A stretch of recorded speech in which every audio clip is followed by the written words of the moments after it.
तर काय म्हणता पब्लिक, आज आहे गावाकडच्या गोष्टी या सिरीजचा दुसरा दिवस आणि आज जरा ढगाळ वातावरण होतं. मग म्हणलं आज गावाकडच्या पावसाचा व्हिडिओ करूया.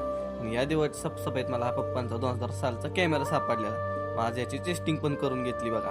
आणि त्यावेळेस पाऊस यायला पण सुरुवात झाली.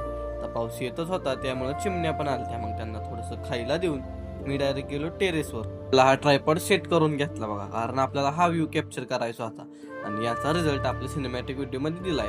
आणि गावातला पाऊस म्हणजे फक्त पाणी नसतं, तर तो असतो एक भाव. छपरावरच्या कौलावर टपटपणारा पाऊस, पहिल्या सरीत मातीचा सुगंध दरवळतो, जणू धरती माताच हसते. गावातल्या प्रत्येकाच्या चेहऱ्यावर समाधान आहे. पावसाने फक्त जमीन ओली केलेली नाही, तर मनही ताजीतवानी केली आहे. हा पाऊस प्रत्येक वेळी काहीतरी सांगून जातो.